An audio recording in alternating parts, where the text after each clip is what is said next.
What if I told you the person who acts the strongest in the room is actually the weakest when no one else watching? That the one who demands constant admiration can't stand being alone, and the one who blames everyone else is just running from their own deep-seated shame. Today, I'm exposing 5 hidden weaknesses narcissists pray you never, ever discover, and once you see them, you really can't unsee them. So stay with me, because number 5 is the one that completely flips the entire power dynamic. We've all met someone like this. They never apologize. They always play the victim. They need constant praise. And somehow, everything is always your fault. On the surface, they seem so confident, so untouchable, almost superior. But all that confidence, it's just a mask.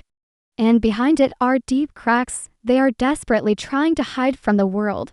Let's break them down, one by one. First, weakness number 1, they can't sit alone with themselves.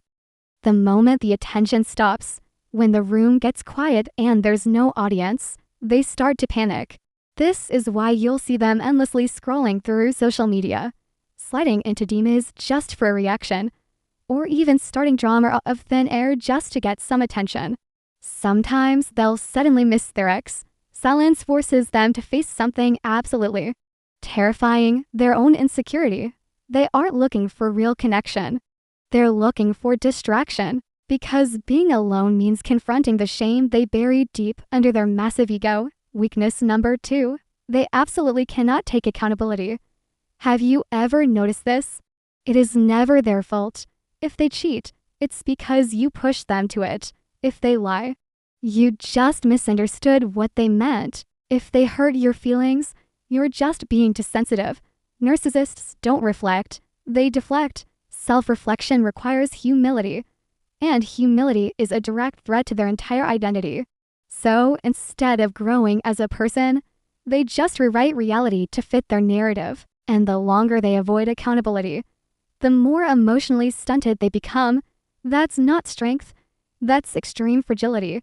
Next up, weakness number 3, they need admiration like we need oxygen. For them, praise isn't just a nice thing to hear.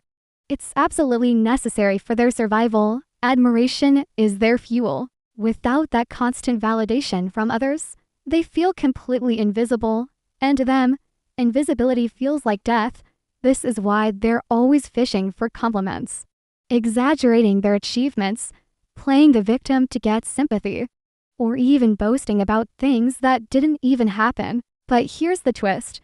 If your confidence depends on constant praise from other people, you aren't confident at all, you're dependent. That brings us to weakness number 4, they can't handle real intimacy. True.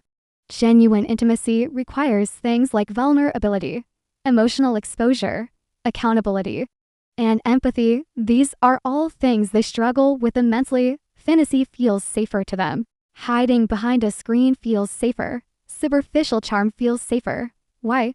Because real closeness risks rejection, and rejection threatens the carefully constructed identity they've built. So, they keep their relationships shallow, or they sabotage them the moment things start to get real and deep. And now, for the 5th and most important weakness, the one they will never, ever admit, they need you more than you need them. They act all superior and independent, like you're completely replaceable. But the truth is, they rely on other people to regulate their self-worth, without someone to admire them, to argue with, to control, or to blame. They completely collapse inward. That codependent partner or that too empathetic friend, they're the emotional battery pack. And the moment you unplug, the power shifts entirely. Here's what changes everything for you.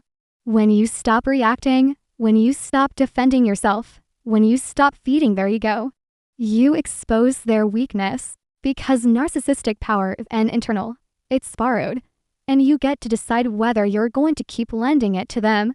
If this opened your eyes, let me know in the comments by writing, "I see the mask."